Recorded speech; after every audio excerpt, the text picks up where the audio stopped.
Olá a todos! Vamos para mais uma aula de espaços métricos.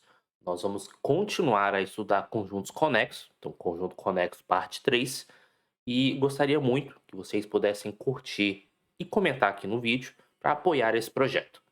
Então, só para relembrar bem rapidamente, né?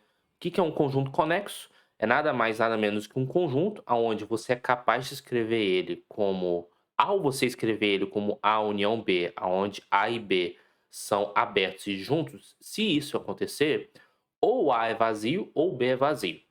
Então, isso é só para relembrar rapidamente esse conceito. É importante acompanhar as aulas anteriores de conjunto conexo. Então, acompanhe a playlist para poder ficar por dentro. E a ideia é continuar a estudar propriedades desse conceito. Então, a primeira propriedade que nós vamos estudar é o seguinte: vamos considerar aqui um x lambda uma família arbitrária de conjuntos que sejam conexos, dentro de um espaço métrico M. Se todos os x lambdas contêm o mesmo ponto P, e esse ponto P pertence ao espaço M, então a união arbitrária de conjuntos conexos também é conexo. Então, observe que aqui é mais do que simplesmente uma união finita, uma união enumerável, uma união arbitrária de conjuntos conexos. Se um determinado ponto pertence a todos os elementos dessa união, se isso acontecer, você diz que essa união é um conjunto conexo. Isso é bem interessante. A ideia é o seguinte: vamos imaginar inicialmente que o meu conjunto X, que é justamente essa união, ele é formado por uma cisão, ou seja, ele é escrito como A união B, aonde A e B são abertos, então A e B abertos, e A interseção B é igual ao conjunto vazio. Então, nesse primeiro momento, a gente vai tentar mostrar o quê? Que essa cisão é trivial. Vamos supor, já que esse ponto P pertence ao espaço M, vamos supor que P pertence a A. Afinal de contas, se o ponto P ele pertence a todos os elementos dessa união, logo o ponto P pertence a X, vamos dizer que ele pertence ao conjunto A. O que acontece é o seguinte, vou colocar com essa cor aqui. Para cada lambda pertencente a L, nós sabemos o seguinte, que x lambda ele pode ser escrito como um A interseção x lambda união B interseção x lambda. O que eu quero dizer com isso? Eu estou usando o fato de A e B ser uma cisão de um conjunto maior para poder usar o conceito de decomposição para explorar o fato dos x lambdas também serem conexos. Então, o que acontece? Como eu sei que x lambda é conexo, esse cara aqui é conexo, e esses dois conjuntos atendem aquele requisito de cisão, isso quer dizer que ou esse cara é vazio ou esse cara é vazio. Entretanto, a gente sabe que esse cara não é vazio. Por quê? Porque P pertence a esse conjunto. Portanto, esse cara aqui tem que ser o conjunto vazio. Só que o mais interessante é o que você está acabando de concluir é que B interseção x lambda é o conjunto vazio para todo lambda pertencente a L. Eu posso afirmar que B é um conjunto vazio? Ainda não. O máximo que você pode dizer é que B é disjunto ao x lambda. Então a gente tem que tomar cuidado com isso. Entretanto, nós somos capazes, observando que B é um subconjunto de X e X é a união dos x lambda, nós podemos descrever o nosso conjunto B simplesmente como sendo a união de B interseção x lambda. A união para cada lambda pertencente a L. E aí o que acontece? Como cada um dos lambdas, esse conjunto é vazio, você está fazendo uma união arbitrária de conjuntos vazios. Isso implica que B é vazio. E se B é vazio, vamos retornar para o início do exercício, sempre que você montar uma cisão no conjunto X, você vai ter que B é o conjunto vazio, na hipótese de que P é um elemento de A, e isso implica que o nosso X em questão, que é justamente essa união arbitrária, é conexo. Então, portanto, X é conexo. E esse resultado traz consequências interessantes, né? Porque num primeiro momento, é importante até tomar cuidado com isso. Eu não estou dizendo que a união de conjuntos conexos é conexo. Não é isso. Por exemplo, se eu pego esse conjunto conexo e esse conjunto conexo, a união evidentemente não é conexa. Mas o que eu estou dizendo é, se existe um ponto em comum, se existe alguma interseção, essa união é conexa. Então é muito importante tomar muito cuidado com isso. E uma das consequências que nós temos desse resultado é que, a fim de um espaço métrico que seja conexo, é necessário e suficiente que dois pontos quaisquer do espaço métrico M estejam contidos em algum conjunto conexo x a b. Então fica como um exercício, mas é um corolário do resultado anterior. Então sempre quando você, por exemplo, pega quaisquer dois elementos do espaço métrico, você é capaz de encontrar algum conjunto conexo que contém esse conjunto, opa, esse M é um espaço métrico conexo. Isso é se somente se. Isso que é muito interessante. Bem, nós temos outras aplicações interessantes envolvendo conjuntos conexos e nós vamos discutir agora. Todo espaço vetorial normado E é conexo. Isso não é difícil perceber, por quê? E aí a demonstração aqui vai ser só na base da intuição. Imagina que você tem aqui um ponto P, um elemento de E aí o que acontece? Nós sabemos muito bem que bolas abertas são conjuntos conexos. Bem, o que eu posso fazer? Eu posso descrever o meu espaço vetorial todo E simplesmente como a união dessas bolas abertas. E aí, como é uma união arbitrária, eu posso fazer, por exemplo, descrever o meu conjunto E simplesmente como a união das bolas abertas centradas em P e raio R. E eu posso supor R qualquer número real, uma união arbitrária. Então, para cada número real você tendo essa união, perfeito. Então, como cada bola aberta é um conjunto conexo, todos os elementos, todas as bolas, o P é o elemento dessas bolas, pelo resultado anterior, nosso espaço vetorial normado E é um conjunto conexo. E lembrando que para construir a bola aqui, nós vamos usar a noção de norma. Então, dá para visualizar com muita facilidade que todo espaço vetorial E é conexo. Espaço vetorial normado. Bem, outro resultado muito interessante é o seguinte.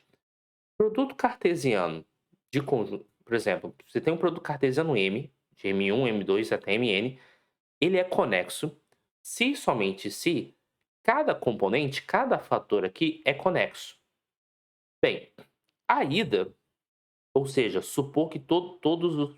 Vamos pensar, por exemplo, para n igual a 2, então vamos pensar no m igual a M1 cartesiano M2, o caso n vai ser por indução. Mas a ida está dizendo o seguinte: se você tem que o conjunto M é conexo, então M1 é conexo e M2 é conexo. Isso eu acho que é bem claro de visualizar, porque basta você considerar a função, que eu coloquei assim, πi, que pega cada elemento de M e vai, por exemplo, no MI, de tal modo que para cada x1, x2, vamos pensar, por exemplo, no i igual a 1 aqui. Para cada x1, x2, você vai associar o x1. Em outras palavras, essa função π1, ela é contínua. E aí, sendo uma função contínua, o que acontece? Uma função contínua aplicada num conjunto conexo é conexo. Então, você acaba de concluir que se M é conexo, M1 é conexo. Agora, se para fazer justificar que M2 é conexo, é só tomar a função projeção da segunda coordenada. Bem, na recíproca, ou seja, no caso da volta, supondo, por exemplo, que M1 e M2 são conexos, como é que a gente provaria que M é conexo? Vamos fazer um desenho. Então aqui, antes de mais nada, vamos relembrar qual é a nossa hipótese. Nós vamos supor que M1 e M2 são conexos. Opa, conexos. e queremos mostrar que o produto cartesiano entre eles é conexo. Vamos fazer um pequeno desenho para entender a situação. Então, vamos imaginar que o nosso espaço inteiro ele é formado da seguinte maneira. Nós temos esse retângulo, aonde no eixo X nós vamos pensar no conjunto M, e no conjunto Y, o M2.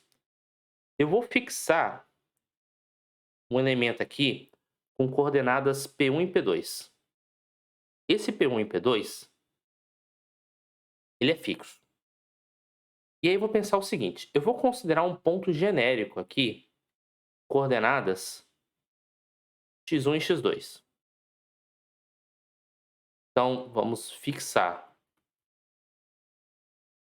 um ponto P com coordenadas P1 e P2. E vamos considerar aqui para cada x, com coordenadas x1 e x2.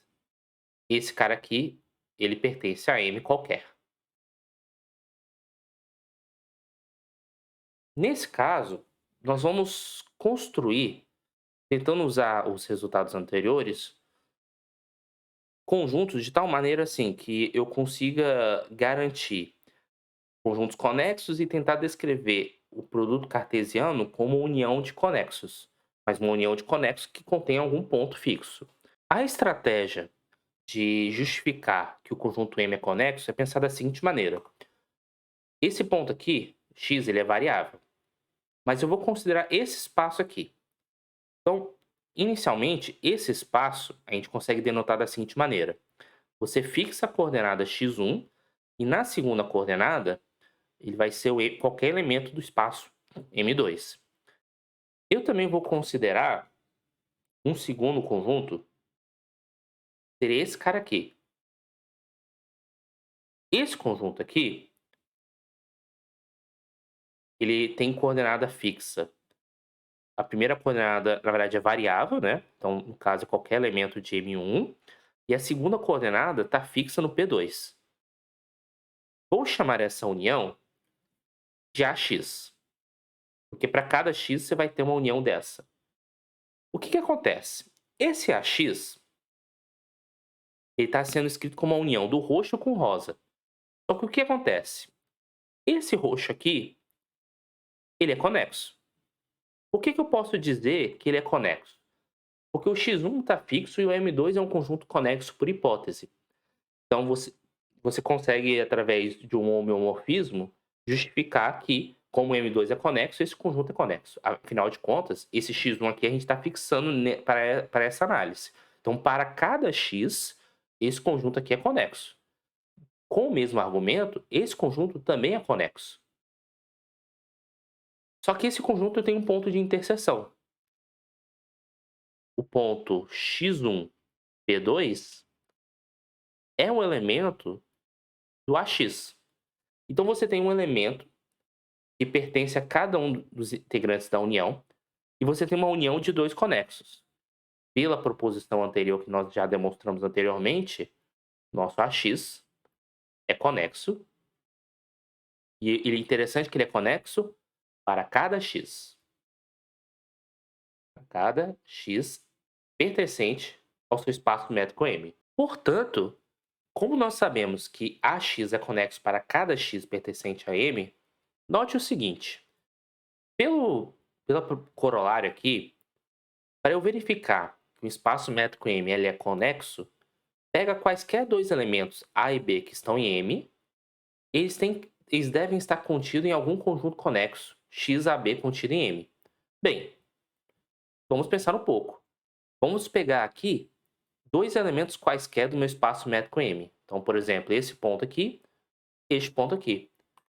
É só eu reproduzir esse raciocínio pensando no x sendo esse primeiro ponto que eu destaquei e pensando no y, o ponto P1 e P2. Então, não é difícil perceber que, adaptando esse argumento do AX, você consegue justificar o seguinte, que para todo, vou colocar assim, A e B, elementos de M, lembrando que A ele tem coordenadas A1 e A2, B, coordenadas B1 e B2, você é capaz de construir, com os argumentos análogos, um conjunto conexo x a b, conexo que, tal que, na verdade, né? A e B sejam elementos do x a b. Logo, esse conjunto M, ele é conexo. Então, em que momento nós precisamos supor que M1 e M2 sejam conexos? Nessa parte aqui, para você garantir, já que x1 e p2 eles estão fixos para essa análise, você garantiria um homeomorfismo da função projeção, e aí você garantiria a conexidade desses dois conjuntos que eu destaquei.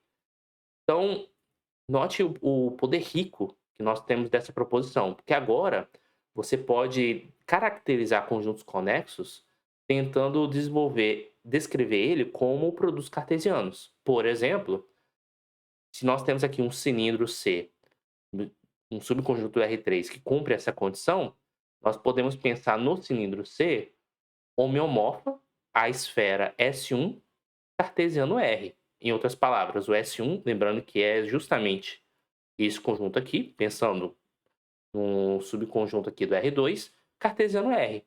Então, observe que, como o S1 é conexo e a reta também é conexa, e como essa função aqui a gente consegue um homeomorfismo, logo o cilindro é conexo. Então, note que esse resultado ele é bem poderoso, porque agora você pode fatiar, com muitas aspas, o seu conjunto através de homeomorfismos e produtos cartesianos. E se você consegue componentes do produto cartesiano conexo, você garante que o conjunto todo é conexo. Espero que tenha ficado claro. Ainda tem várias outras aplicações interessantes para citar sobre conjuntos conexos. Então eu peço que vocês curtam o vídeo, deem feedbacks, podem fazer perguntas, questionamentos e estou à disposição. Até a próxima.